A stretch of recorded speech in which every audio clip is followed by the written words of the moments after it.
So now we've got the great privilege to watch a presentation from Stelarc, who's a world-renowned artist, and has showed us already on Tuesday some very interesting themes. Now, his talk is called the Cadaver, the Comatose, and the Chimera. So I'll hand you over to Stelarc, who'll be able to introduce himself and begin the presentation. Thank you, Stelarc.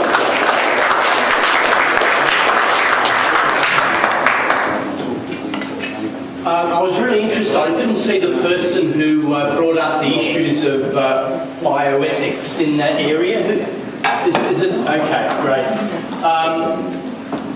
In a medical conference in Paris about 8 years ago, I met a couple of interesting patients who were talking there. One was a Parkinson's disease patient who had an implanted device in his brain, and initially they had shown the video. He was totally uncontrolled with his movements. In fact, he had to be fed by others, dressed by others. His movements were so violent. But with this implanted device in his brain, which was used to control the electrical activity that caused the problem, he was totally normal on stage. So the issue of sort of implanting technology into the body certainly has been justified medically, and in that instance quite ethically done. But it is an area that's problematic, and it's perhaps also a case-by-case situation. The other interesting person I met was the first double hand transplant. I mean, when we interact with people socially, if they've had a kidney transplant, it's not a problem socially to interact with a person like that. There's no external evidence that the person's in any way different, that they've had a transplant or any kind of implant. When you shake hands, though, with a person whose hand is a cadaver hand, that effectively, after 6 months of reattachment to this living body, now is animated. He could actually crudely control his fingers. He had a sense of temperature, texture, and pressure already sensed. But, of course, the hands were a different colour.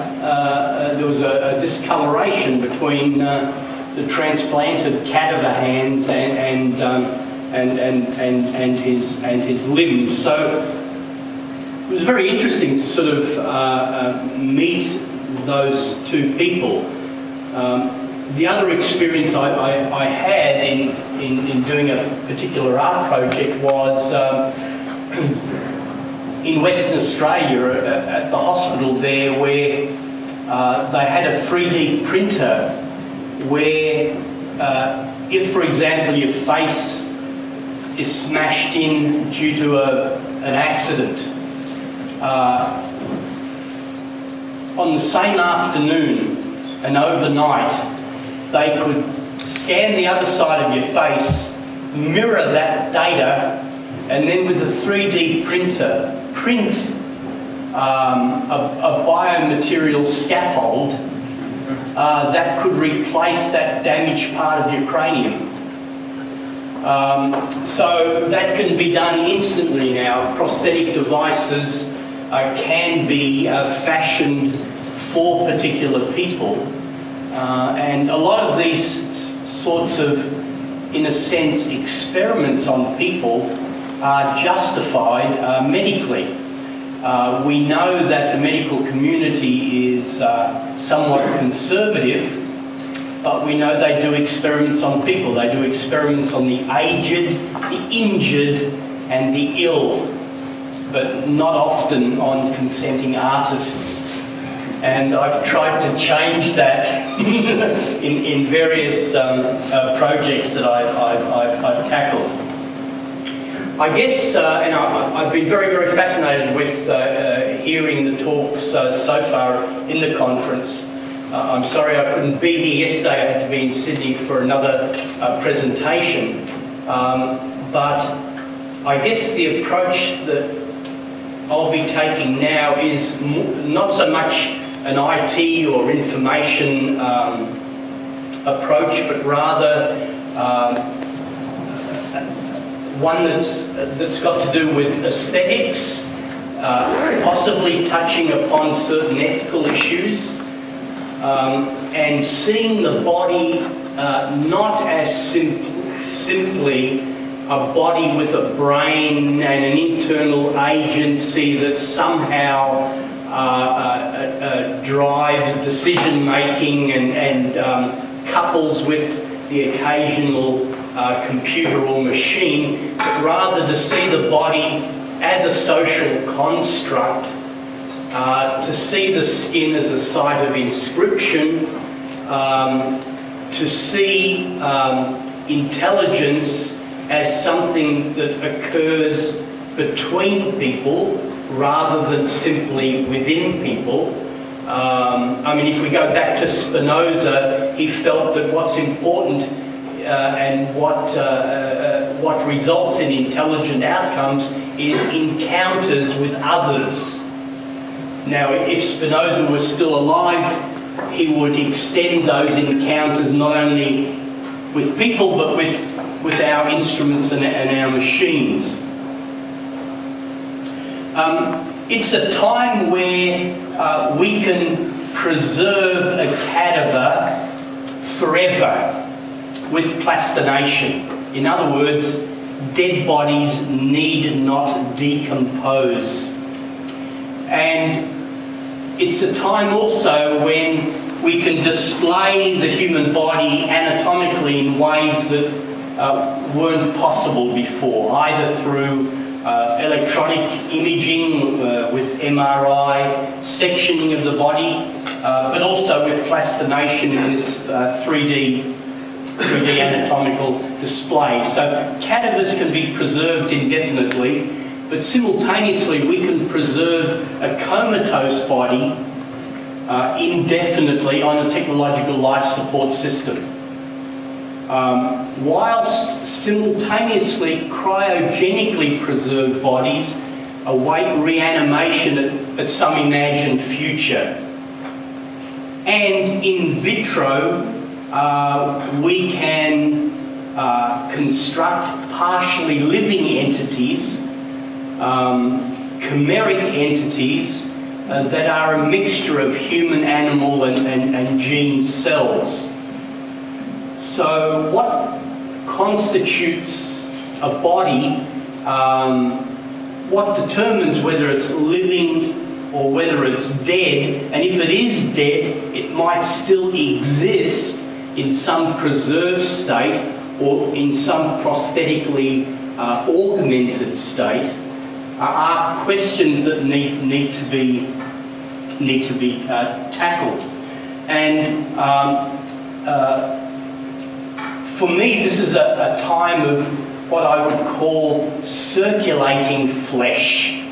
The blood in my body today may be circulating in your body tomorrow if you're O positive. Organs extracted from dead bodies are inserted into living bodies. Limbs detached from one body can be reanimated on another body. We're at a point in time where we might be able to extract stem cells, replicate them in vitro, re-inject them in vivo, repairing malfunctioning parts or tissue in the body, or even perhaps growing artificial organs or parts of organs. It's also a time where proliferating micro-miniaturized technology might at some near future enable us to recolonize the human body with micro-miniaturized machines and nanobots, nanosensors. At the moment, we're colonized by bacteria. It's not implausible to think about inhabiting or the inhabiting of micro-miniaturized machines in the human body itself. This is a project, in fact, it's a computer simulation, but it's a project that's underway now where we're constructing a small insect-like machine, robust enough to be able to climb up my tongue into my mouth. I just have to remember not to swallow it.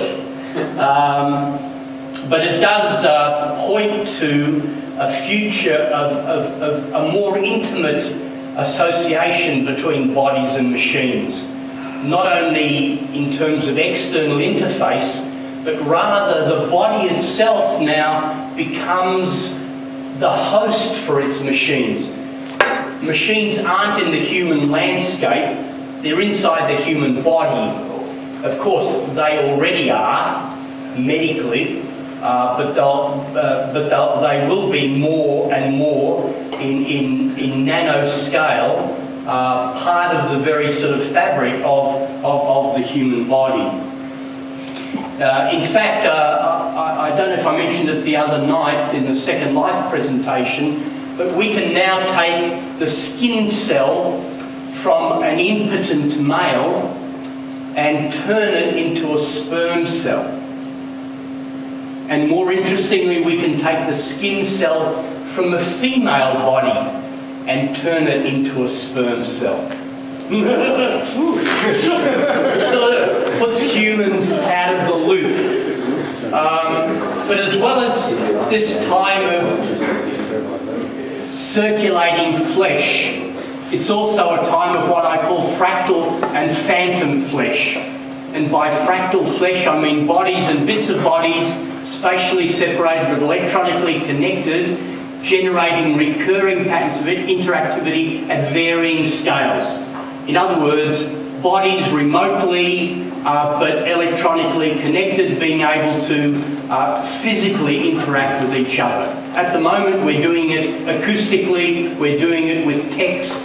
Imagine bodies being wired to the net in ways in which we can physically interact with each other. And by phantom flesh, I mean the possibility of with increasing haptics on the internet, generate potent physical presences of remote bodies. In these performances, the body in retrospect is seen as an obsolete body. Over 13 years of performing with the body suspended in differing locations, in varying situations, from hooks into the skin, it exposes the body's obsolescence, its emptiness, and also its largely involuntary behaviour. This performance was one in Brisbane, in fact, at an abandoned warehouse that had a gantry crane. The body was connected to the gantry crane and could choreograph its movements using a control box. The body could move forwards, backwards, sideways, left and right, and by stopping and starting suddenly, in fact, the body could swing. No one was really told what was going to happen. People followed the body. Unfortunately, these cameramen got in front of me, and there's a very ugly moment where the body passes over the camera. I'm glad most of you closed your eyes. The review for this performance was titled "A Pain in the Arts," and this performance was about 20 minutes in duration. There was a barking dog and a crying child in the audience. But I guess in these performances too, the body is seen as a kind of sculptural object, an object with stretched skin, and that stretched skin is a consequence of being suspended in a 1G gravitational field. One of the few very public performances over East 11th Street in New York. The body was prepared in a 4th floor window. When everything was ready, it comes out, rolls over the street and stays there. Has a good view of the police cars that arrived in about 5 minutes, and what was intended as a 30-minute performance was terminated after 12 minutes. And as I was pulled back inside, the police demanded to see my ID, which was a bit difficult under the circumstances to produce.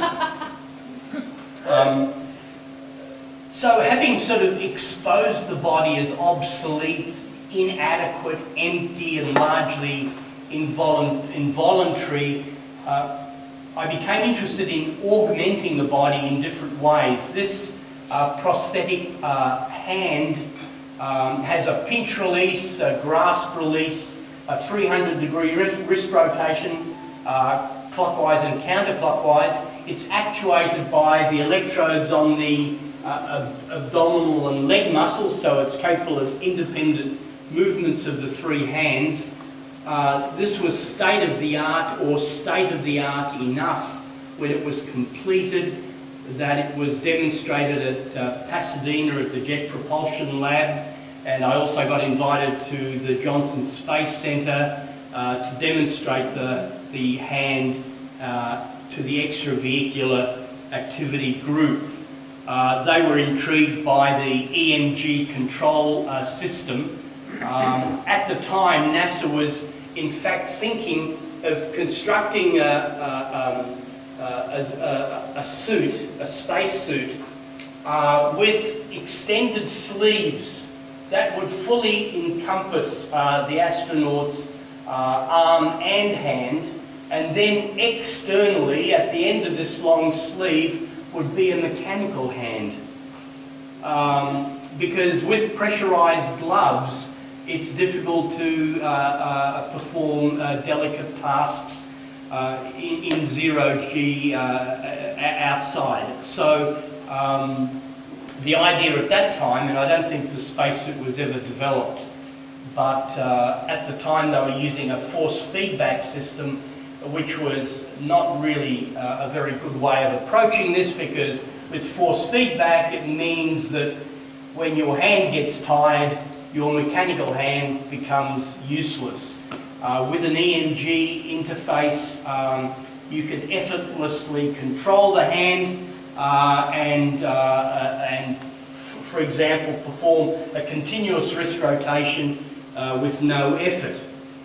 And in this performance, the body is writing one word, each hand is writing a different letter at the same time. I had to keep my two eyes on what my three hands were doing. I had to remember that I was writing every third letter. Because of the spacing of the three hands, you had to write every third letter. And because this was on a sheet of glass between the artist and the audience, I had to learn to write it back to front. Learned only two words, evolution and decadence, because these are both 9-letter words. So the prosthesis here is seen not as a sign of lack, as with an amputee, but rather a symptom of excess.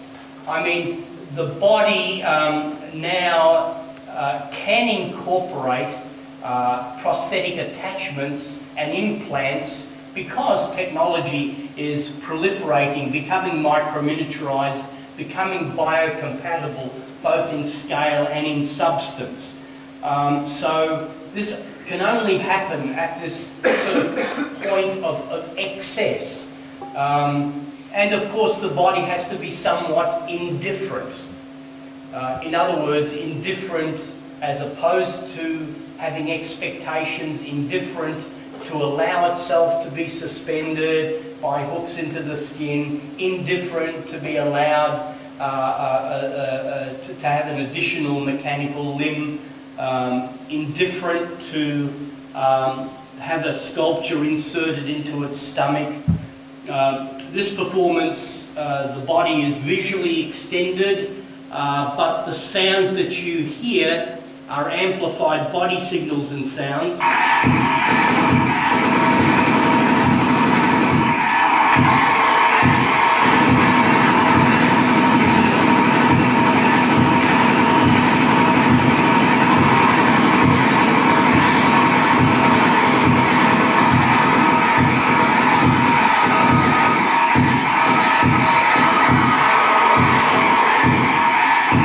In fact, the laser beams being streamed through the eyes with optic fibre cable are modulated to the heartbeat sound, so they're pulsing on and off.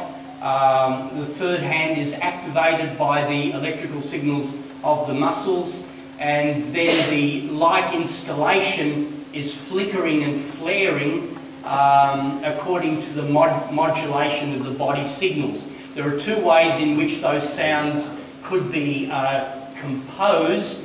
One way was to consciously control your breathing, slowing down your brainwave rate from, say, beta to alpha, constricting the radial artery of the wrist, changing the sound of the blood flow from to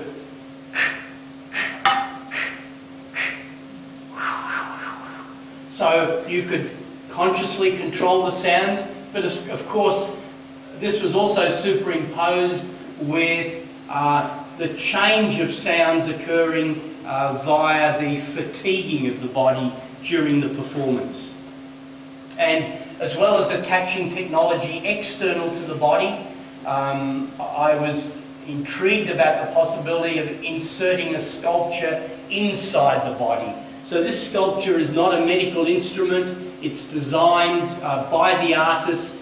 It's inserted 40 centimetres into the stomach area. Normally it's a wet and vulnerable internal organ. You have to imagine a machine choreography that's occurring inside. The sculpture is opening and closing, extending and retracting, has a flashing light and a beeping sound. So that sort of machine activity is occurring inside the body. We also use an endoscope, which is a medical device, to record some of the video of the insertion of the probe into the stomach. So here the body is not a site for the psyche, but is seen simply as a site for a sculpture. The body is a structure which is also full of empty spaces. Okay, some of these spaces are larger spaces like the stomach, but there's all sorts of intracellular spaces, for example, that nanosensors and nanobots might inhabit in the future and might enable more precise delivery of drugs to, for example, a cancerous site. And with this project, it took 2 days and 6 insertions to film about 15 minutes of video. You'll see at the end that it wasn't very comfortable. The artist was fully awake during this procedure, sort of guiding the filming of the process, and it was the only performance that I needed hospitalisation. I guess I suffered something akin to post-operative trauma. Soon after I got home, I started breaking out into a cold sweat and feeling dizzy and sick, and had to go back to the clinic and was treated overnight. This is a close-up image of the sculpture. It's the size of a small fist when it's fully opened, and a clean image of the inside of my stomach. So as well as this obsolete body, augmented by technology with a third hand, invaded by a stomach sculpture, in these performances also performs involuntarily. This is a muscle stimulation control box, again that was especially constructed. The blue sensors there indicate which muscles were stimulated, and in this performance, for example, the movements of my left arm are totally involuntary. They're computer controlled, delivering 15 to 60 volts of electricity to the different muscle sites. The muscles contract, the body moves depending on which sensors have what amount of voltage directed towards them. Whilst the left arm is involuntarily moving, the right arm is extended with an 11 degree of freedom mechanical manipulator. So it's a kind of a voltage in, a voltage out situation. Voltage in, involuntary arm, voltage out, actuating a mechanical extension. This was streamed live to the net, and we also made a vermal model, a VRML model at the time, which mimicked the movements of the mechanism online. So the body was performing not only with its mechanical arm and involuntarily with its left arm, but also with the video and 3D model on the internet. It didn't take much to imagine that this might be done remotely. We constructed this touchscreen interface by touching the muscles on the computer model. The computer model moves as you've programmed it with the touch screen. A second later, in Luxembourg, where my body was situated, my body moves involuntarily. So in this performance, titled Fractal Flesh, in fact it was in 1995, people in the Pompidou Centre in Paris, the Media Lab in Helsinki, the Doors of Perception Conference in Amsterdam, for example, were through this touchscreen interface able to access the remote body and choreograph its movements. From the point of view of this body becomes a host for the desires of remote agents. And I had a head-up display so I could see the face of the person who was moving me. There were malicious agents at the other end, especially the ones who didn't quite believe what was going on in the system and kept programming the same movement over and over again. Usually people would choreograph a diverse range of movements, but you always knew the malicious and skeptical agents because they would program the same movement over and over again just to see if it was really happening on your side. And of course, we all saw the involuntary choreography through video projection at each location. Another kind of split body experience, here the upper body exoskeleton actuates the two arms. Very simple movements, simply up, out and with a bend. If you imagine this is happening simultaneously, you can generate 64 possible combinations of choreography. But what was interesting about this particular performance was that we had constructed an avatar imbued with genetic algorithms whose behaviour during the performance was changing, and it was that avatar's behaviour that was actuating the upper part of my body. So the upper part of the body was avatar actuated the lower part of the body was able to move with its own agency. So instead of a left-right body split, here it's an up and down body split. So this kind of a performing body is also a possessed body, a body that's prompted with voltage in, but can actuate its mechanical attachments with a voltage out.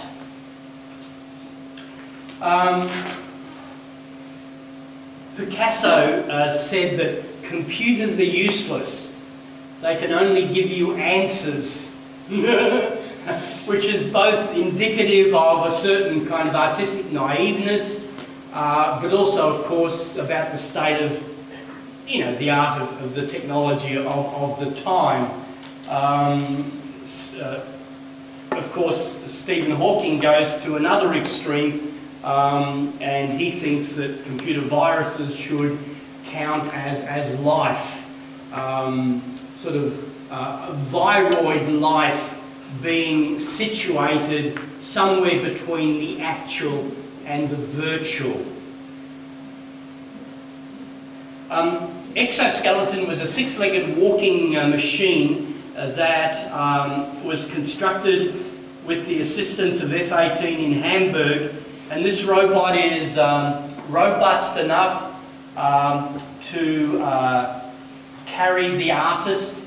The artist can actuate the robot through his arm gestures. There are electromagnetic sensors on the upper body exoskeleton, so by making different gestures, I can select whether the robot walks with a tripod gait, with a ripple gait, whether it walks forward, sideways. The robot can squat, it can stand, and it can turn on the spot.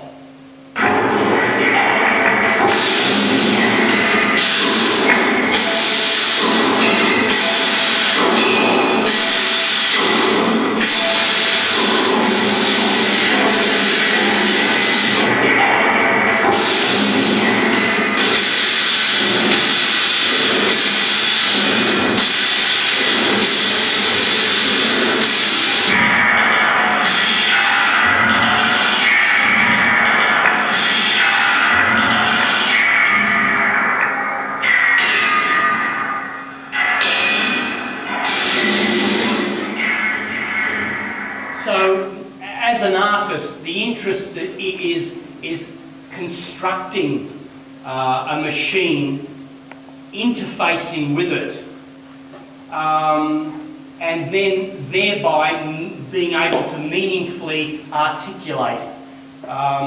So these projects and performances are not about speculation. It's not about a kind of a sci-fi futuristic vision, rather what interface can be constructed, what can be experienced, and therefore what can you meaningfully articulate about that experience. Another machine with a different kind of coupling, this was actually seen in the Second Life demonstration I did, but this is using pneumatic rubber muscles. Instead of using steel cylinders that weigh about 15 kilograms each, a pneumatic rubber muscle only weighs about 500 grams with the aluminium coupling at the end. 1 bar of air pressure, the rubber muscle is a spring that holds together the mechanism. 7 bar of air pressure, the rubber muscle expands in girth, contracts 20% of its length, producing a strong pulling force. So this robot operates in combination with this antagonistic bundling of pneumatic rubber muscles. So you've got this expanding, contracting, and exhausting, extending movement. So it's a very, very beautiful machine, and this indicates the idea of how this machine works. It's a much more direct physical coupling than exoskeleton. So you lift one leg up, 3 robot legs lift and swing forward. So by stepping up and down on the spot, you can get the alternate legs to lift and swing, and you can walk, and there are sensors in the chassis that detect which way your body is facing. The robot walks in the direction that you want it to.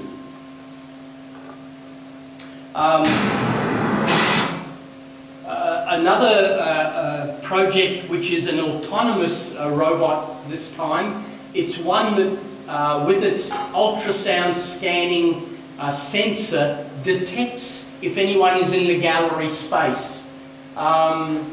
If someone is there, the robot stands, selects from its library of possible choreography, and then performs for about a minute and a half, and then sits and waits for the next person to come along. But it's also a noise making machine, and I'm just going to play the last bit of it.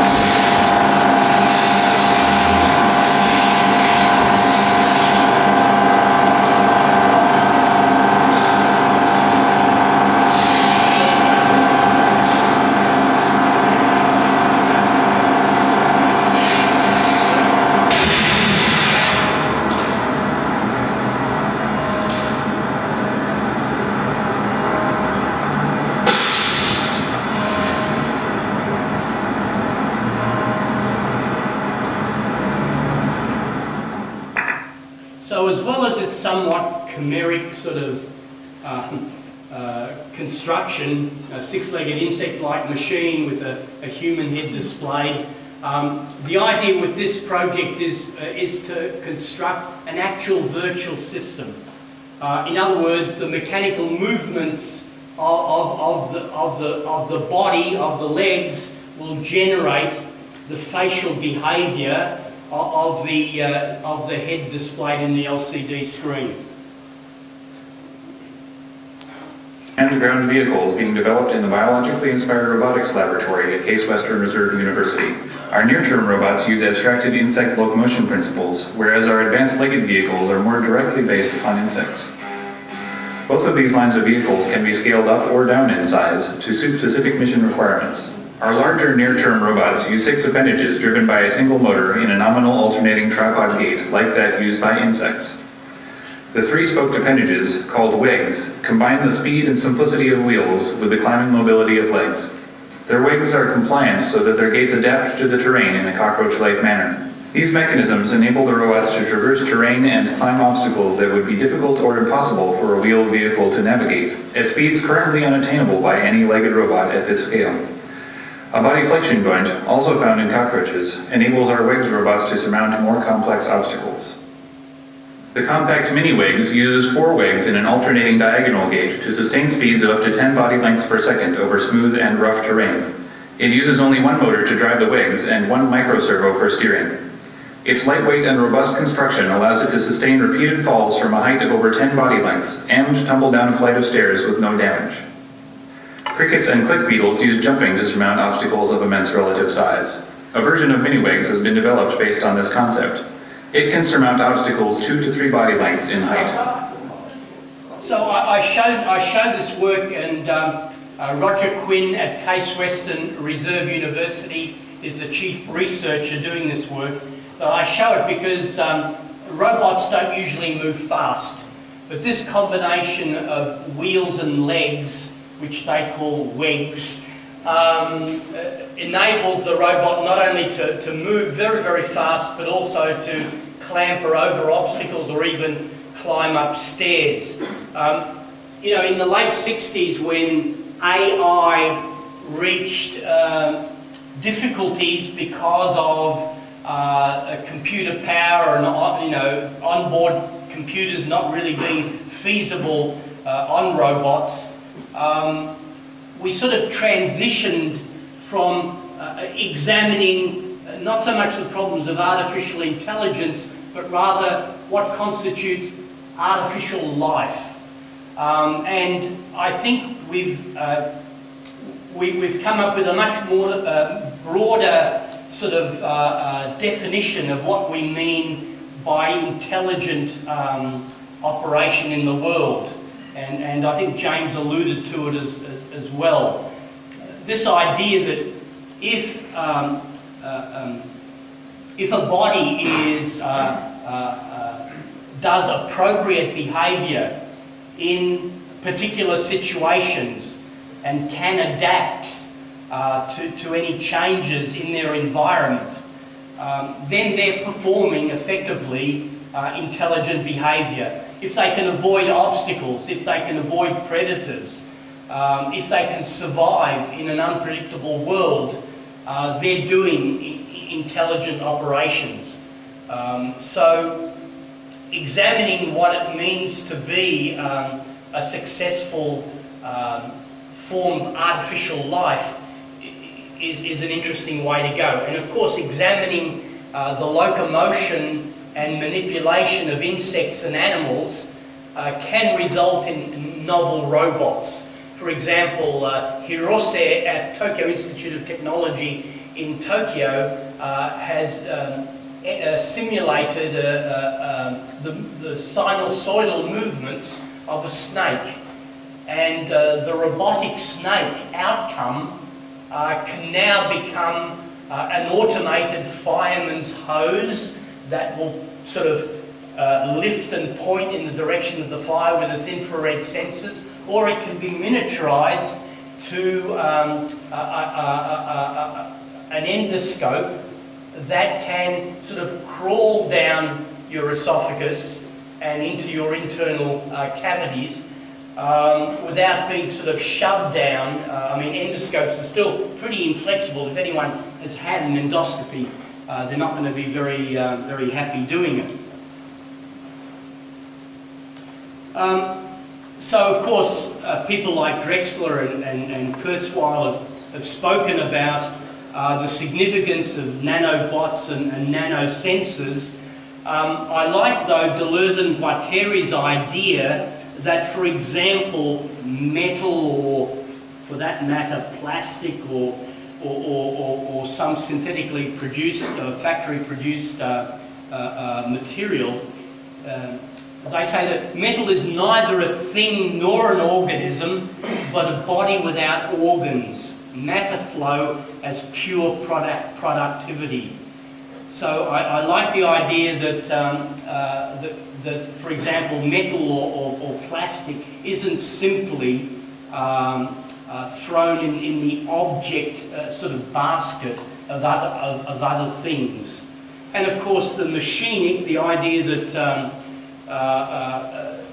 that machines might evolve or develop or replicate. I mean, as living creatures, we all develop with coevolution. So machines will be able to replicate because they have people who can do things for them. So a machine isn't, when people say that machines are not going to replicate and develop on their own, they're misunderstanding that whole idea of how we've evolved as living creatures, and in fact it's always been a co-evolution, not something that you do individually as an organism. So for me, a zombie is a body with no mind of its own, and one that performs largely involuntarily. A cyborg we've defined as a sort of part machine, part human, that becomes increasingly automated. We always have feared the involuntary, the zombie body. We've always been anxious about becoming automated, but in fact we fear what we have always been and what we've already become. We've always been prosthetically augmented bodies. We've always been zombie-like bodies without a mind of our own. Your behaviour is largely determined externally, not through your internal choice, although it's convenient to think that way. In this project, which I showed, but I will mention again for some of you who didn't see the presentation, is titled Blender, where another artist, Nina Sellers, and myself underwent surgical procedure to extract 4.6 litres of biomaterial. This was placed in an installation titled Blender. The compressed bottles of air actuated the blender blades once every 5 minutes, blending the biomaterial from the two artists' bodies. So this is the sort of inverse of the stomach sculpture.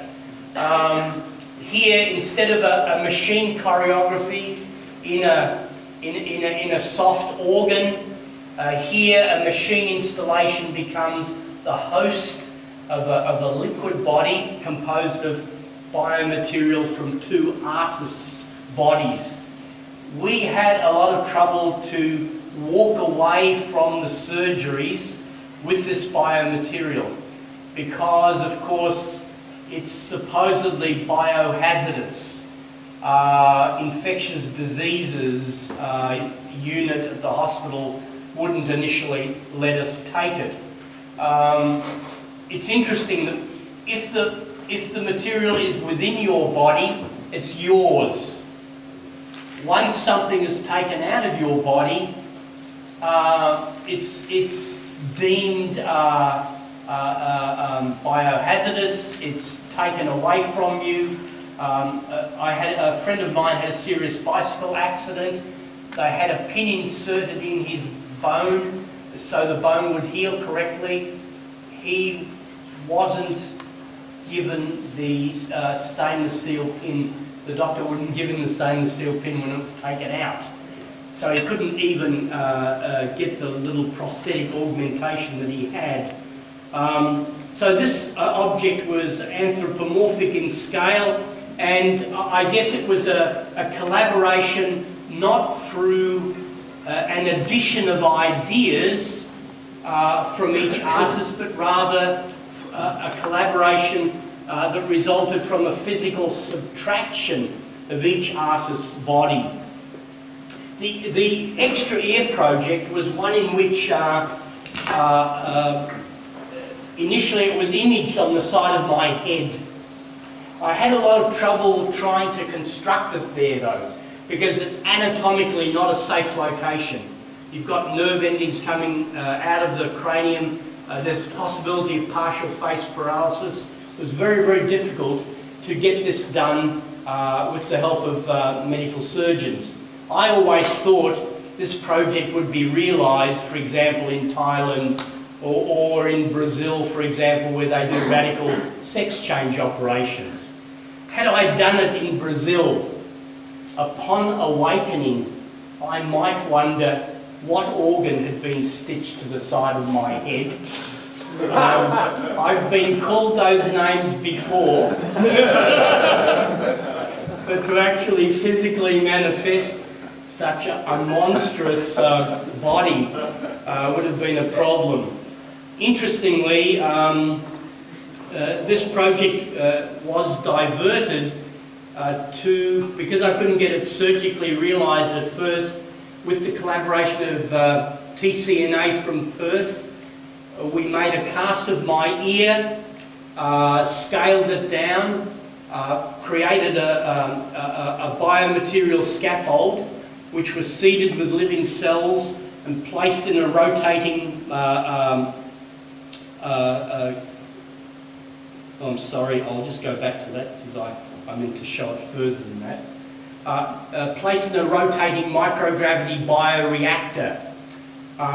And this ear was grown using human donor cells, in another instance using mouse cells, so human ear grown using mouse cells, and also the HeLa, the cells from the HeLa cell line, which is a cell line that began in the sort of, I think in the sort of 50s, 60s, taken from a black woman who had cancer at the time. I'm sorry? The name is Helen Lane, that's why it's called HeLa. Yes. And the other interesting thing is there's more of her now than there ever was. Literally tons of HeLa cell material in research labs being used for experiments. But the problem with this approach, this bioengineering approach, was we could only grow small replicas of my ear, about quarter scale. and I wasn't very impressed by that sort of size. But you did have a lump of living tissue, because the scaffold biodegraded. You had a lump of living tissue that resembled an ear and was partially living, sustained in its microgravity bioreactor. But in 2006 we actually took steps to realise this. Initially, skin expander was inserted beneath my skin. Twice a week I was self-injecting with sterile saline solution. So the skin's expanded, producing a pocket of excess skin. Then this the scaffold is inserted within the skin, vacuum sucked over the skin, and because of the porosity of the biomaterial, which is MedPore, it's a cartilage substitute used in reconstructive surgery. When the skin is vacuum sucked over the scaffold, it encourages your cells to grow into the scaffold. And after 6 months, you have what's called tissue ingrowth and vascularization occurring. In other words, the ear becomes fused to the arm and it develops its own blood supply. At the moment, it's only a relief of an ear. We need to surgically lift the helix to create an ear flap, and we're going to grow a soft earlobe using my adult stem cells. So they're adipose-derived stem cells that will be extracted, replicated, re-injected in vivo with chemical factors to direct the growth of the stem cells. One problem is there's no guarantee that the stem cells grow smoothly and evenly, so I might end up with a cauliflower ear, but I'll try nonetheless. The other thing that was done at the end of this surgical procedure was to insert a small microphone within the ear. And you'll see the test at the end where the surgeon is speaking to my ear. The sound is picked up and wirelessly transmitted. So the idea of this project is that in any Wi-Fi hotspot, the ear will become internet enabled. So if you're here in Melbourne, you'll be able to listen into what my ear is hearing in London, wherever I am, wherever you are. And you can see that even with the partial plaster cast, all the wrappings of bandages, the surgeon will speak to my ear, the sound is picked up, wirelessly transmitted.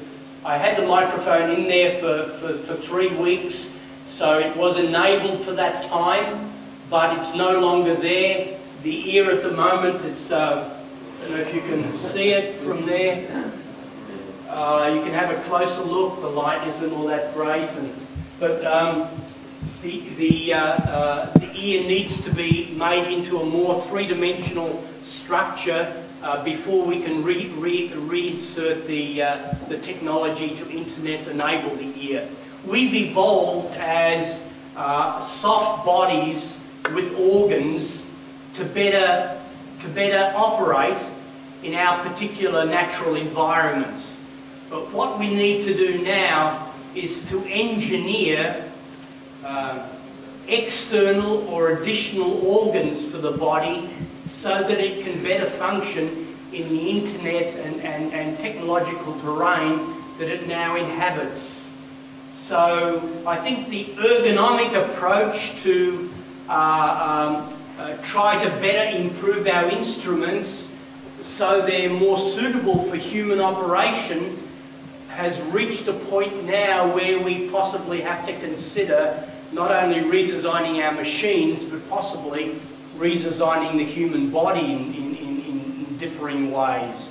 And of course, we're already doing that medically. Sort of patched up people are kind of post-human experiments, so it's happening already.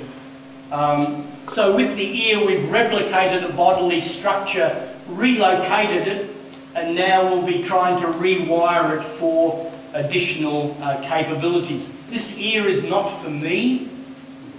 I've got two perfectly good ears. This ear is a listening device for people in remote places.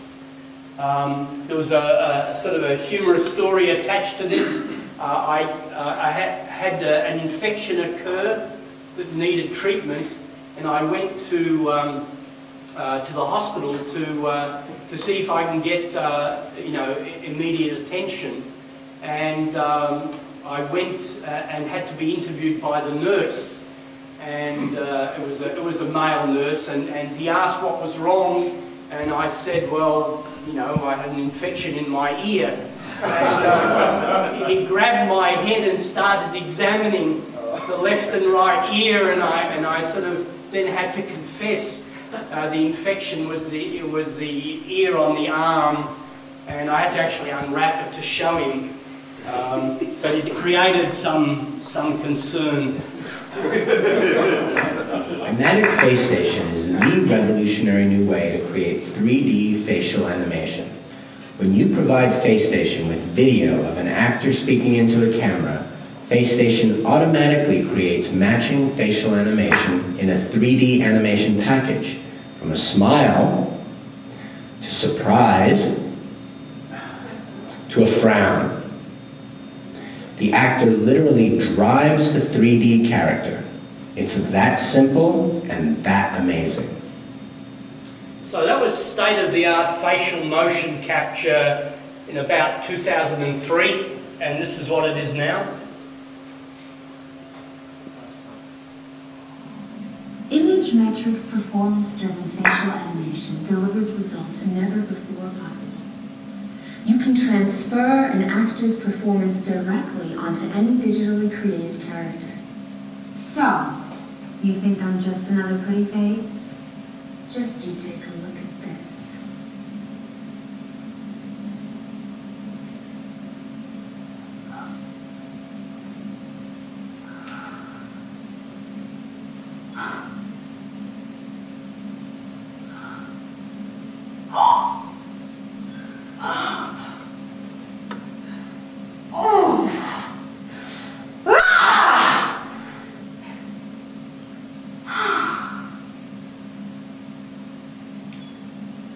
So you wouldn't want to mess with her. But in both instances, we're getting real-time facial animation. Of course, this sort of technology is applied to gaming, but it will be applied to sort of doppelganger avatars that might be interesting interfaces that we'll be constantly using. My own prosthetic head project, which was done in 2002, was premised on two philosophical assertions. One by Nietzsche, who asserts that there's no being behind the doing. In other words, agency is something that we assign in retrospect to explain my behaviour. And Wittgenstein's idea that thinking doesn't have to be located inside the head. That is an arbitrary kind of Western assumption that enables us to kind of speak as individuals with other individual bodies. But you know, thinking takes place upon literally the paper that we write, or the keyboard that we type, or upon the lips that we speak with. So if we think of, and harking back to Spinoza's idea that interesting things happen in the encounter between people. Martin Buber talks about what's important is not within you and within me, but really what happens between us in the medium of language that we communicate, in the social institutions that we operate in, and in the culture that we've been conditioned. The prosthetic head was done 3D Studio Max. A skin was applied over a 3,000 polygon mesh. The eyeballs, tongue and teeth are separate moving elements. And the idea was that we created enough morph targets that enabled the head to speak all the phoneme sounds. And I'll demonstrate the prosthetic head at the very end as a live interface. But now, of course, we can produce a skin instantaneously by a series of cameras or scanning the face. And by applying a geometric mesh to that, we could animate the skin. So now we can create a hyper-real representation of anybody's face, and anybody's face can be made to say anything. So it's sort of an interesting development in how we can construct these images and avatars and how we might interface with them. We could create sort of an interface, a teaching interface with a virtual space, the prosthetic head, and a child, for example. It's been found that with autistic children, they tend to be much more comfortable interacting with virtual characters than they are with their physical peers. I guess they feel less threatened, and they can sort of, I guess, take the lead in those interactions. I've always wanted speech recognition as part of the system. It seems dumb that you have to, use a keyboard interface.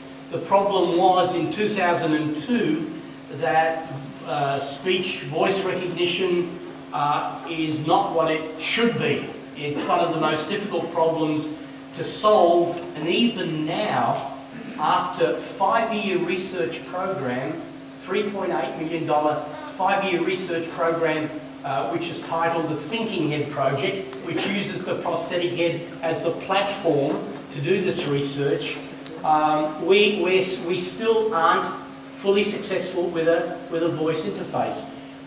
What we're doing though is doing lip reading and mapping that to the speech recognition engine so that we can get a more accurate sort of understanding with the machine system of what the human is saying.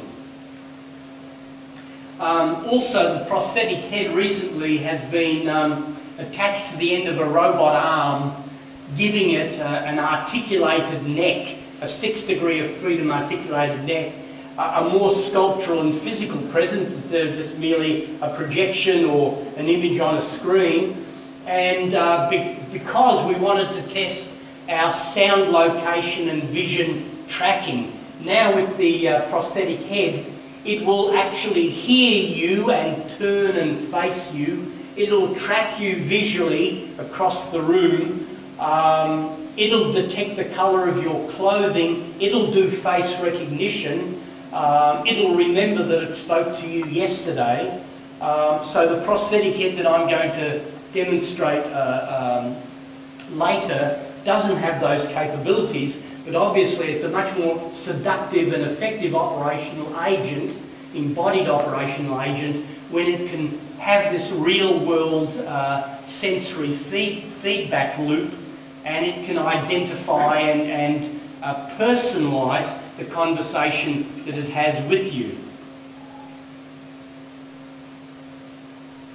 The skin that we did for the prosthetic head project generated another project called the partial head, where we scanned the face of the artist. We scanned a hominid skull.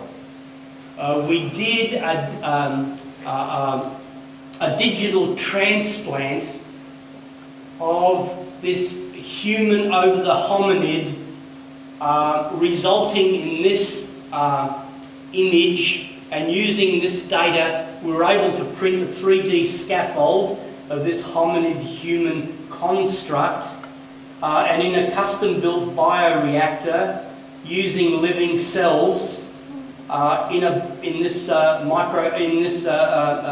filled with nutrients at 36 degrees centigrade.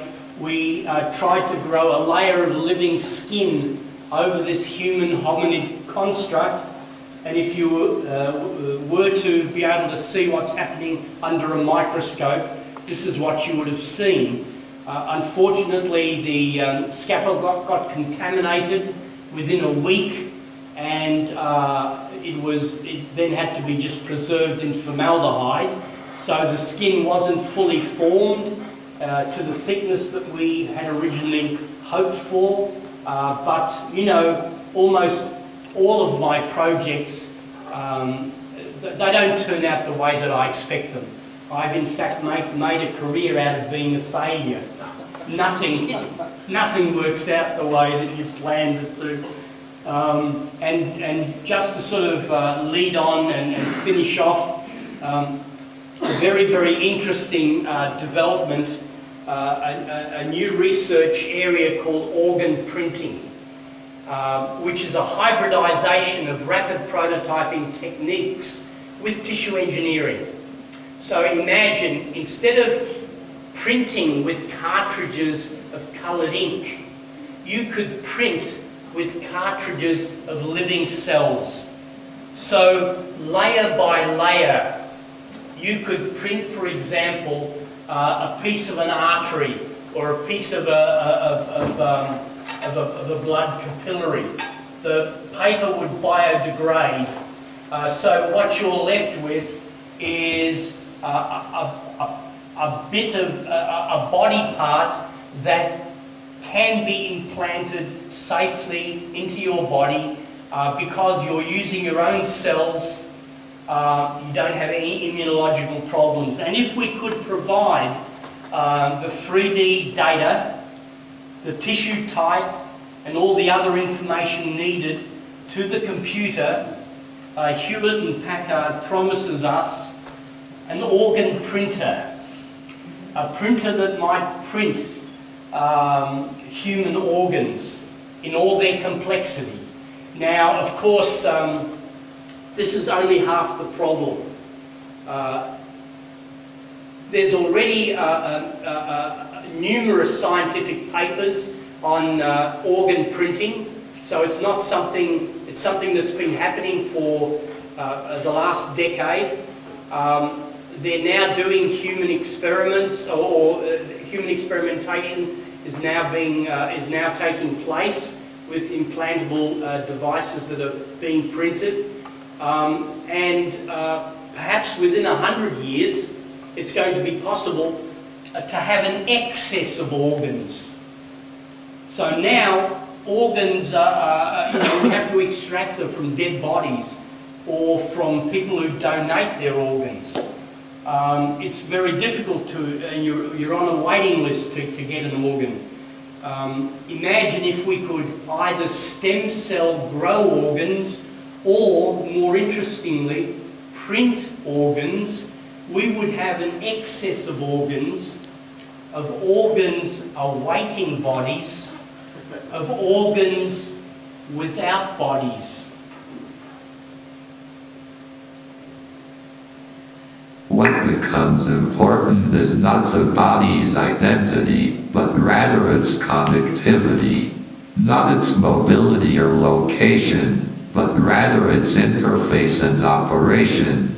Notions of intelligence, awareness, identity, agency, and embodiment become problematic.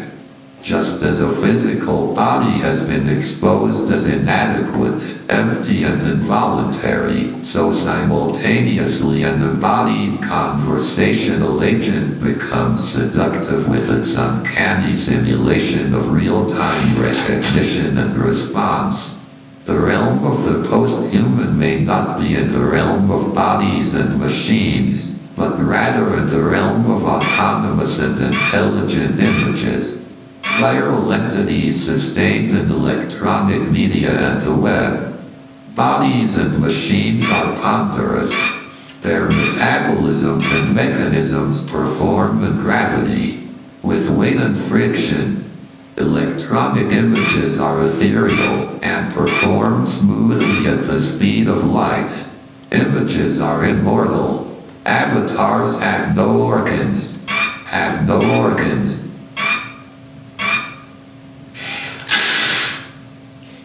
So that was a simple performance in my Second Life site. But what's happening there is my avatar is being actuated and lip-synced to the prosthetic head speaking in the background. So the avatar, in a sense, is performing involuntarily in this performance actuated by the sound of the voice. What's perhaps meaningful, though, is not simply to have a second life, but perhaps to have a third life where instead of humans prompting avatars to perform tasks in virtual environments, if avatars become increasingly imbued with AI, have some autonomy, perhaps these avatars might want to access a physical body and perform with it in the real world. So instead of having this kind of one-way interface of bodies and avatars, avatars might be able to access bodies and perform with them. And just as a summary of the situation with the body now, where a body is no longer purely a biological apparatus that operates and becomes aware in the world. It performs increasingly as an extended operational system. It's both a meat, metal, and virtual operational system. And it's performing in mixed realities, in augmented realities. And it's performing remotely, beyond the boundaries of its skin and beyond the local space that it inhabits. But even if this body is obsolete, this doesn't mean the body is erased. In fact, the body is increasingly more massively embodied by its technologies, satellite systems, because it's necessary for it to manage increasingly the data streams that it's constructing in virtual environments. Okay, so I'll just demonstrate the talking head before we might go on with any questions and answers, and also just quickly, there's a whole lot of acknowledgements. I'm an artist. I've had to collaborate with engineers, programmers. Daniel Muncy is here, who constructed my Second Life site. All of these projects have been collaborative in some way or another.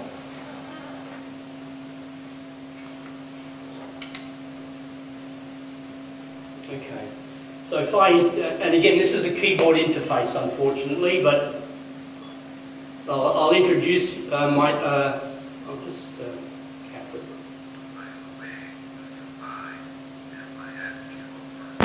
And I have to change the sound cable. That should be okay now.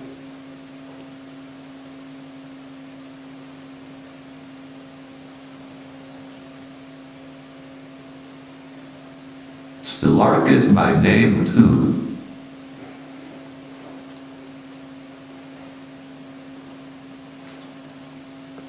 Stelarc is my name too. Me, Stelarc. Why? Okay, so you get the idea. The head basically speaks to the person who interrogates it. It has a database which is based on Alice but has been modified. So it's effectively a chatbot. When this was done in 2002, I had met Richard Wallace, who originated Alice, and we discussed this project. The limitations and possibilities of using it. For me, it's not so much an illustration of an AI agent, but rather it's a construction of a conversational system. In other words, the prosthetic head coupled to another head has the potential for some interesting conversational exchanges. Okay? We're now developing also, though, a greater range of more subtle emotional expressions. And remember, this is more akin to state-of-the-art in that initial facial motion capture clip that I showed. If anyone wants to ask the head a question, I'll type it. The only limitation really is the text box is about 50 characters long, so the questions can't be too long. But if someone has a question, I'll just type it in. So instead of me feeding it stuff. Anyone want to ask the head a question? Yes. What am I? Okay.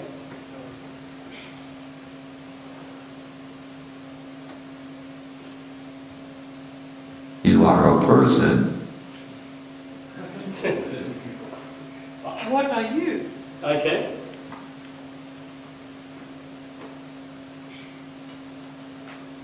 I am the latest result in artificial intelligence, which can reproduce the capabilities of the human brain with greater speed and accuracy. It's the truth.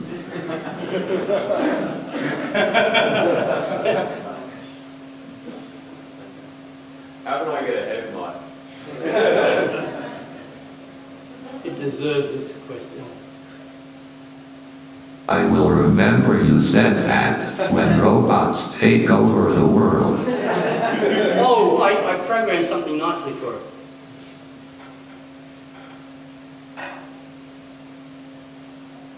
Oh, I'm here today participating in the Singularity Summit.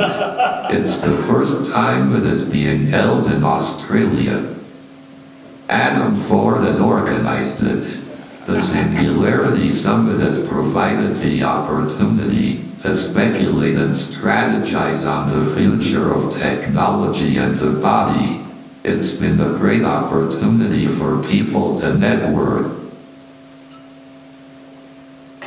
Okay. Questions? Yes. Someone said, how do I get ahead in life? How do...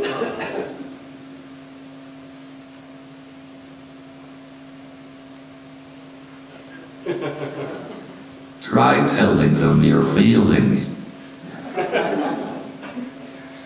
David? What's the capital of France?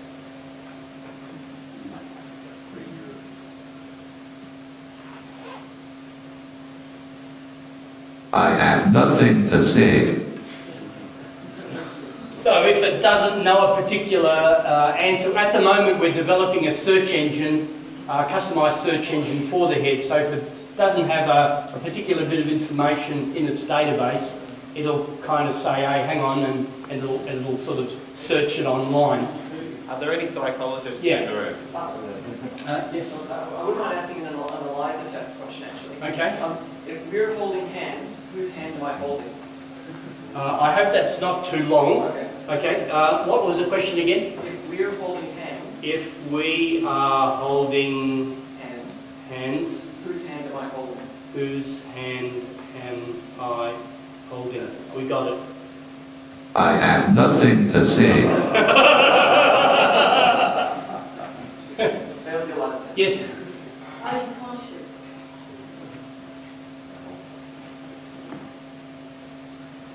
I have nothing to say. Actually, no. It's actually crashed on me. Did you? Because it's actually crashed on me. Hang on a minute.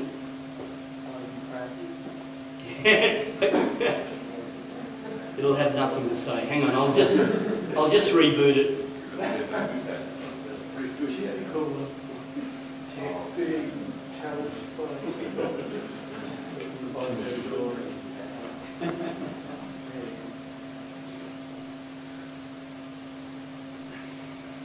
Okay, I won't say yes or no right now. Okay, so again, what was the question? She said, Are you conscious? Are you conscious? Yes, I am completely self-aware. It's lying. Now, what was your question again? If We are holding hands. if we are holding hands, Whose hands am I holding? and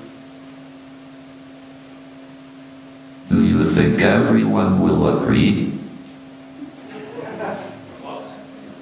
Can you ask it, what is consciousness?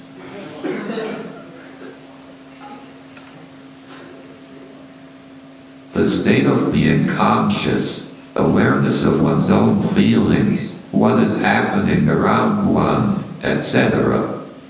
so it really is resorting to a dictionary definition there. Do you have, okay.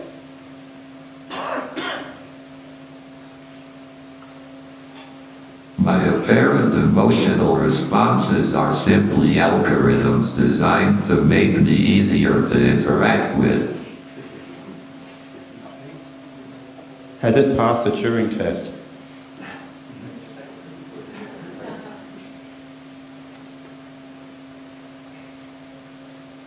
The Loebner Prize is an annual Turing test sponsored by New York philanthropist Hugh Loebner. So what I did is picked up on Turing and then came up with an answer. There was an interesting, the Loebner Prize is an annual Turing test, but Richard was telling me about 5 or 6 years ago that there was a Loebner Prize event where they had 6 agents competing, and they had a couple of human test subjects, and most of the agents, embodied agents, passed the Turing test at some point or another. But the best one at the Turing test was one of the humans, but the other human failed the Turing test.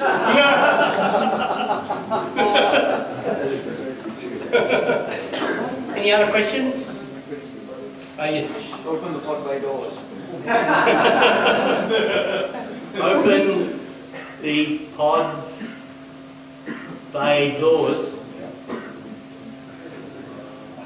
I'm sorry, human, I can't do that right now.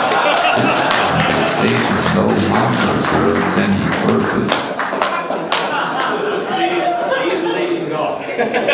Do you believe? Do you believe in God? Do you believe in God?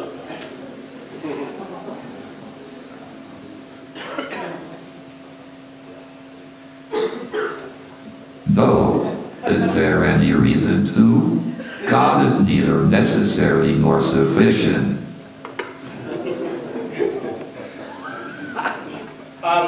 The head also can tell, it's got a repertoire of jokes, so if you ask it to tell me a joke.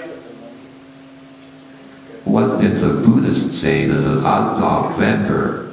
Make me one with everything. Ha ha ha. The jokes aren't always good. What is the Australian word for a boomerang that won't come back? A stick. Ha ha ha. What is the Australian word for a boomerang that won't stop what? How many Irishmen does it take to change a light bulb? 2, one to hold the light bulb and the other to drink until the room spins. Ha ha ha. Okay, anyway. You get the idea. It has a repertoire of bad jokes.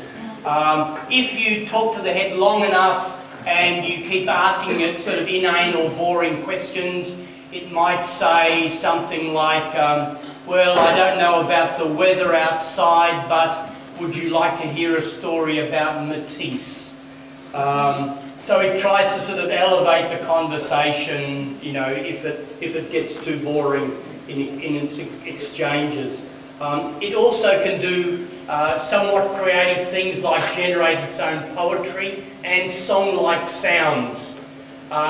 It can't sing in the normal sense.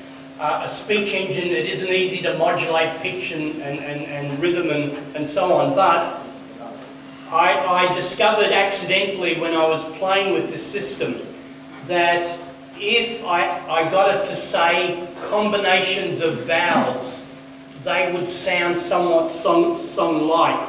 So if you ask it to, can you rap, for example, it'll only speak the answer. Here's Cannibal Ox. If first you don't succeed, try again. Step up to the mic and die again. This is the next lifetime, and you want a battle. Either you like reincarnation or the smell of carnations. The samples, the flesh and the beats, the skeleton. You got beef, but there's worms in your Wellington. I will put a hole in your skull and extract your skeleton. Oh my God, said a word twice. Fast air, I'm twice as nice. You get caught up in my blade, might get diced. The flesh is dangerous here. Yo, yo, it's camo, yo. If first you don't succeed, try again. Step up to the mic and die again. So we are experimenting with speech engines, but for example, if I ask it to sing a song,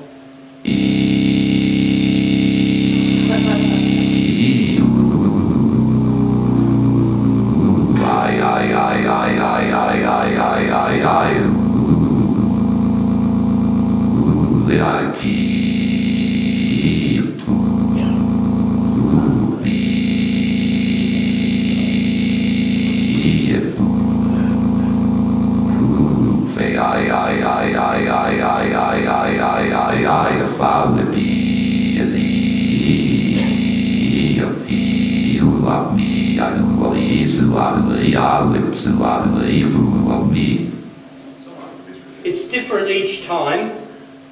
Thank you for your request.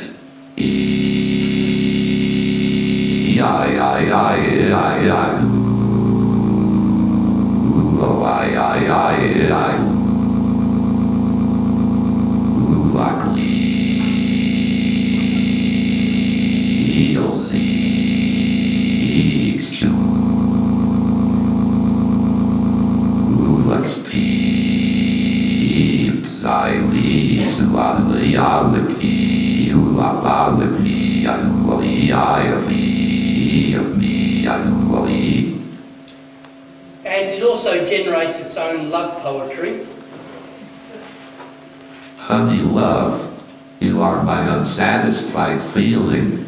You are my passionate yearning. My darling affection curiously for your darling wish. And it's different each time, again. Excellent. Thank you very much, Stelarc. It's been a great performance.